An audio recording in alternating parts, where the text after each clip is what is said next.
एक राजा की कन्या थी। तो वेदमती, जब ये इनके वेदों के स्वरों से इनका प्रादुर्भाव हुआ था। ये अयोनिजा थी, माता पिता इनके वैसे भले ही थे पर इनका जन्म किसी माता पिता से नहीं हुआ था।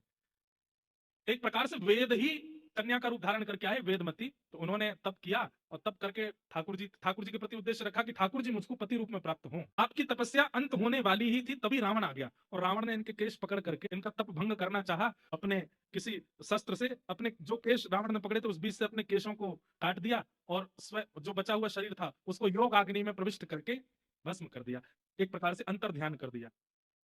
लेकिन इनकी तपस्या पूरी हो गई थी। इन्होंने जाकर के ठाकुर जी से कहा, ठाकुर जी मेरा तप तो हो गया लेकिन रावण बीच में आ गया तो आपके दर्शन नहीं हो पाए, आप प्रकट नहीं हो पाए, अब मेरी तप का फल मुझे कब मिलेगा?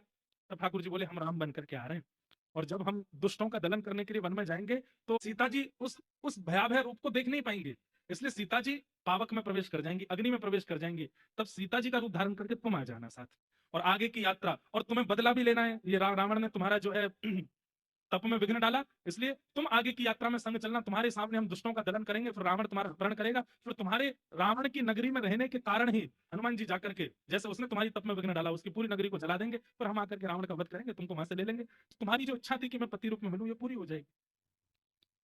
वेद माता बोली ठीक है। और वही हुआ, जब राम जी आए तो सीता जी अग्नि में प्रवेश कर गई। फिर छाया की जो सीता जी आई वो यही थी, वेदमती। यही सीता जी का रूप धारण करके आगे गई और फिर रावण का भी बदला पूरा हो गया और इनकी इच्छा भी पूरी हो गई कि राम जी मुझे पति रूप में प्राप्त हों। पर बात आकर के कहां रुक गई?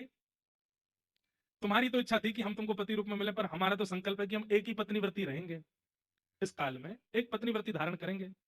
और एक प्रकार से तुम हो सीता जी के रूप में, लेकिन हो तो दूसरी कन्या ना, इसलिए अब तुम दोबारा अग्नि में प्रवेश कर जाओ।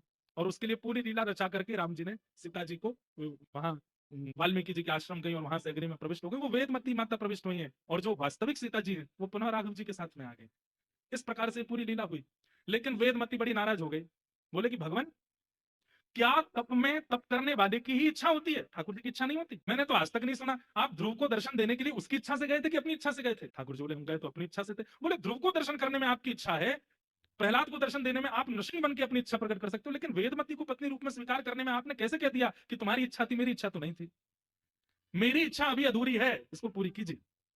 तो ठाकुर जी बोले, कोई बात नहीं, हम श्रीनिवास वेंकटेश के रूप में आएंगे और आप पद्मावती बन करके आना और हम आपको स्वीकार करेंगे, आपके साथ विवाह करेंगे।